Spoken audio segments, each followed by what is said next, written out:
Minasawa konnichiwa.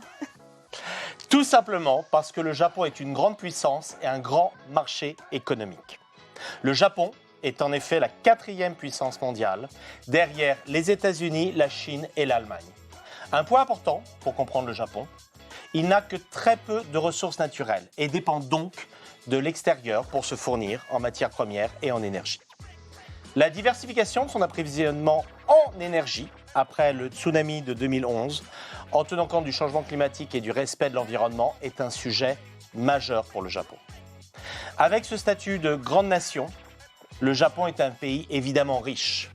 Le niveau élevé du taux d'épargne des ménages japonais laisse une grande marge de manœuvre pour que la consommation continue d'augmenter. L'épargne des ménages japonais représente 360% du PIB avec un patrimoine financier domestique exceptionnel, 28 trillions d'euros détenus par les ménages ainsi que les entreprises privées et qui sont investis en priorité au Japon. Il y a également le fonds public japonais, le GPIF, le Government Public Investment Fund, qui est un des plus grands fonds de pension au monde. Après 30 ans de déflation, les fameuses décennies perdues du Japon, le Japon est rentré dans une période d'inflation depuis avril 2022. Et le taux d'inflation en 2023 est passé de 3,2% à environ 2,3% en 2024.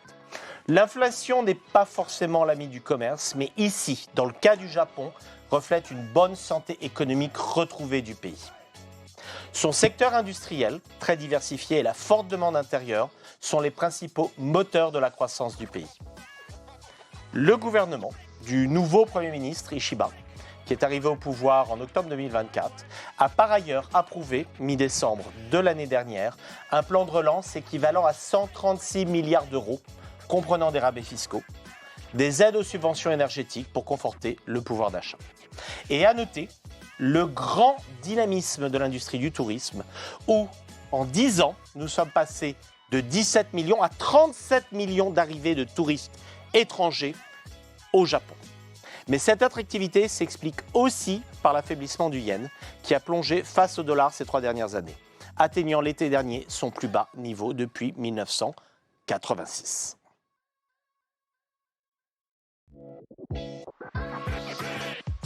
Et le Japon est le 2e partenaire commercial en Asie après la Chine pour la France. L'accord de partenariat économique, l'APE, entre l'Union européenne et le Japon, entré en vigueur le 1er février 2019, a eu un impact positif sur le commerce extérieur de la France avec le Japon, notamment sur l'exportation agroalimentaire comme le vin et le fromage. Tout va très bien. Par ailleurs, le Japon est le premier investisseur asiatique en France, comptant 850 entreprises pour 91 000 salariés, majoritairement dans l'industrie automobile, le commerce et l'électronique.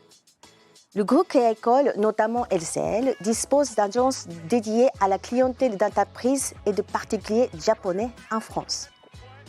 En conclusion, le Japon est un marché mature et sophistiqué avec des infrastructures de distribution très efficaces. C'est un excellent environnement d'affaires, non seulement pour des grandes entreprises, mais aussi pour des start-up françaises.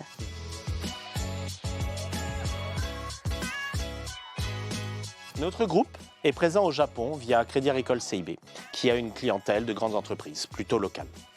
En gestion d'actifs, nous avons évidemment notre leader Amundi et en assurance, nous avons une filiale d'assurance vie, CA Life.